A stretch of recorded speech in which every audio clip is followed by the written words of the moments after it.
Alors pour cette incrustation, je vais prendre une pierre de type cabochon, un morceau de Bristol.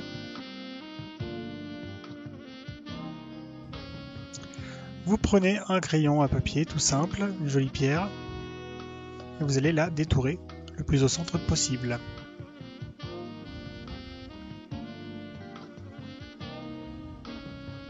Vérifiez qu'elle est bien au centre, bien entendu, car vous allez couper dans le papier par la suite.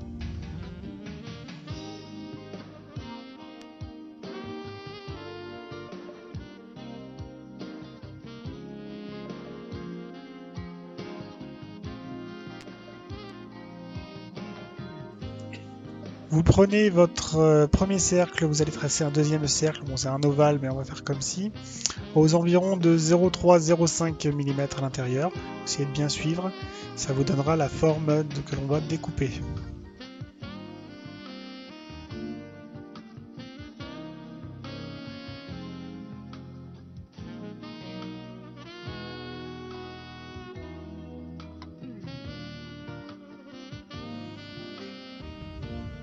Simplement vous prenez un objet tranchant, un cutter, un indispensable, peu importe tant que c'est tranchant et que vous pouvez suivre sans vous blesser.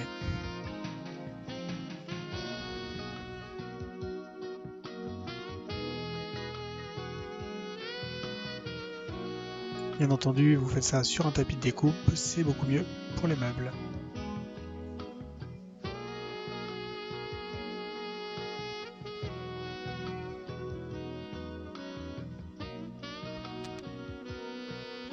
Vous verrez que la pierre donc ne passe pas au travers du papier. La pierre est arrondie d'un côté et plate de l'autre, ce qui permettrait une incrustation de toute beauté. Une pierre ronde aura pas le même effet. Ici, nous allons tracer donc l'arrière de la pierre qui va permettre de la maintenir. Elle doit être plus grande que la pierre pour pouvoir d'une part coudre et de l'autre éviter de passer à travers. Pareil, sauf que cette fois-ci vous mettrez un bon centimètre autour afin d'avoir de la marge.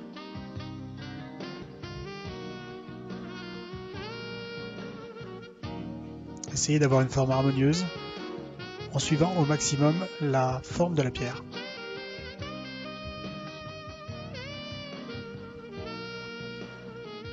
N'hésitez pas à de nouveau tailler votre crayon au fur et à mesure.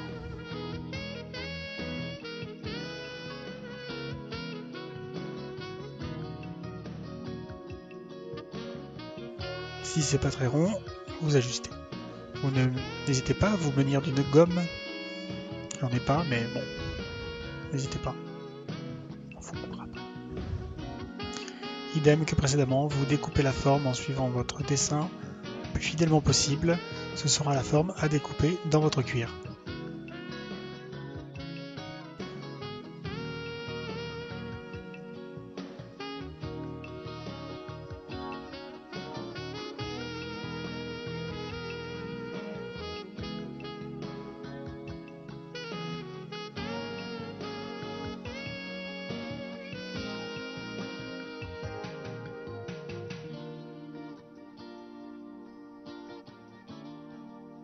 Vous avez maintenant vos deux patrons qui vont servir à découper le cuir et incruster votre pierre.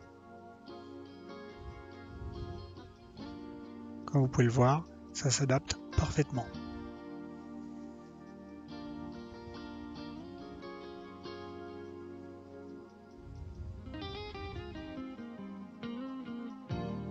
Voici donc la partie découpée. Je reporte la taille du trou sur le cuir que je vais ensuite découper.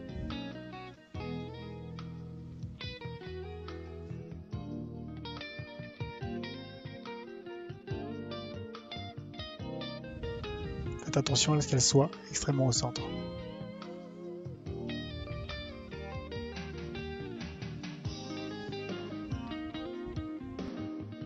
Ici nous allons utiliser un demi-lune. Vous pouvez utiliser n'importe quel autre outil tranchant pour peu qu'il soit bien affûté, bien poli, afin de pénétrer dans le cuir profondément. Attention, c'est tranchant, ça coupe, les blessures ne sont pas rares et peuvent être très dangereuses.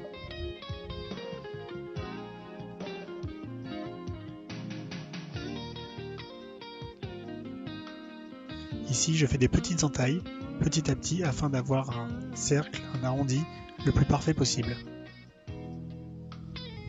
Je vais ensuite découper les pointillés avec un indispensable, ou un scalpel, ou un petit cutter. Vous voyez, ça passe tout seul. Presque tout seul.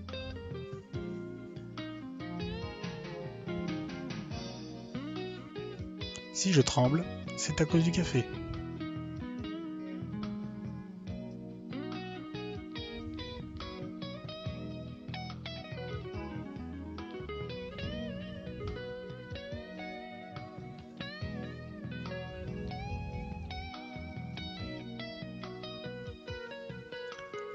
Ici, nous allons prendre un compas à pointe sèche afin de tracer la ligne de couture qui sera autour de la pierre. On ne l'a pas vu sur la vidéo, mais l'intérieur a été légèrement poncé avec du papier de verre. Ici, j'utilise une roulette à marquer les points de couture afin de marquer les trous que je vais faire ensuite à la laine. Vous pouvez utiliser des griffes à frapper de la bonne taille ou toute autre roulette.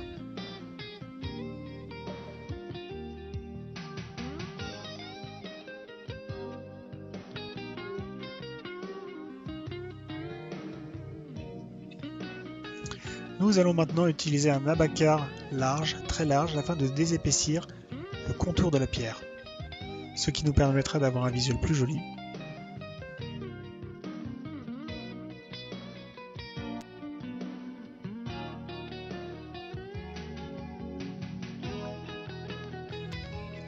Je vais mouiller l'intérieur et l'extérieur du cuir afin de pouvoir le détremper légèrement pour un moulage du cabochon.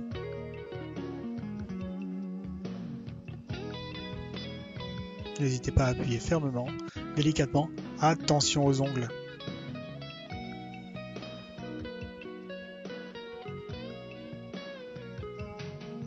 Vous laisserez ensuite sécher afin que cela durcisse légèrement.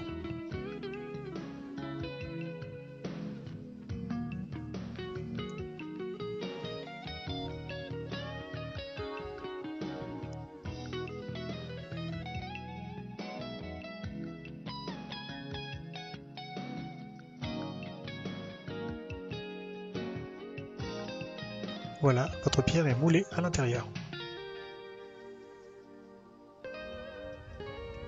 Maintenant, la deuxième partie que nous allions découper tout à l'heure, qui va servir de support à la pierre afin qu'elle repose sur quelque chose.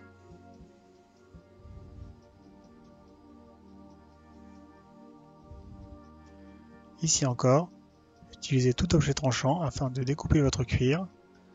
Là, nous utilisons toujours le demi-lune, outil très polyvalent.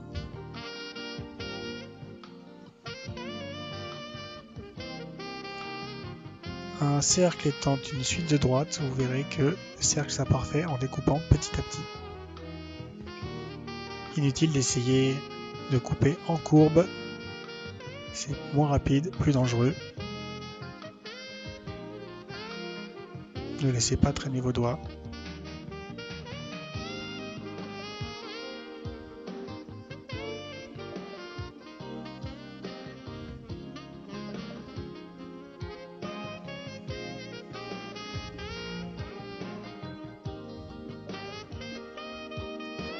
Un petit coup d'abacar numéro 2 afin de faire les tranches même à l'intérieur, c'est important. C'est plus joli.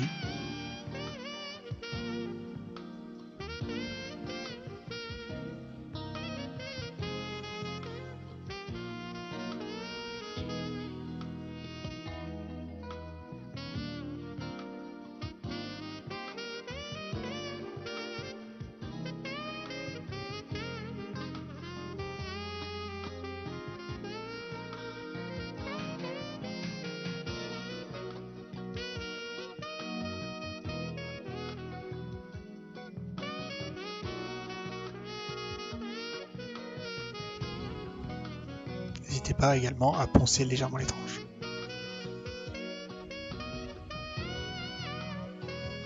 Ici, nous pouvons voir que, comme sur le papier, ça fonctionne parfaitement.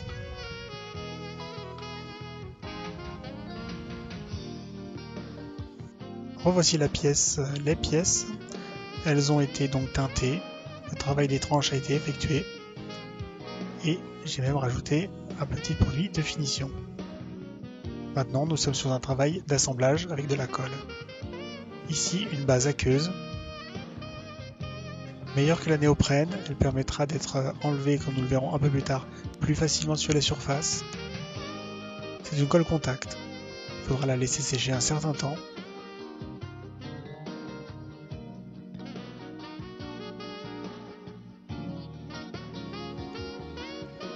La colle contact permettra de mettre les deux pièces une fois sèches, afin de coller les deux pièces ensemble ainsi que la pierre, qui nous permettra une couture agréable. Bien entendu, vous pourrez en mettre partout, la colle contact aqueuse s'enlève facilement. Comme vous pouvez voir, je tartine un petit peu.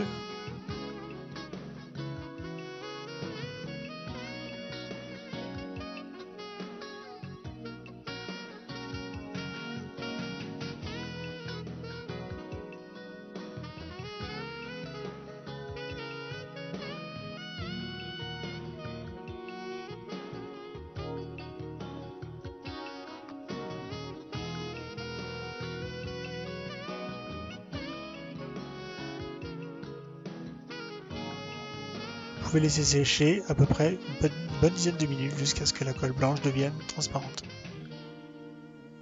Une fois collée, il sera difficile de l'enlever. Elle n'est pas repositionnable. Ce n'est pas un post-it. Appuyez fermement pour que chaque point de colle colle. Nous allons nous servir d'une alène qui va nous permettre de transpercer les deux couches de cuir et de la colle. Attention aux doigts. Ça peut très facilement se transpercer et ça ne fait pas du bien.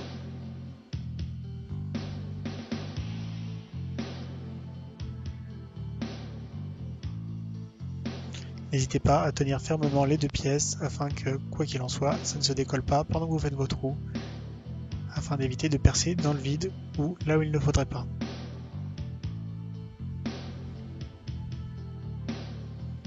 Vous allez ensuite utiliser un point sellier classique afin de finaliser votre pièce.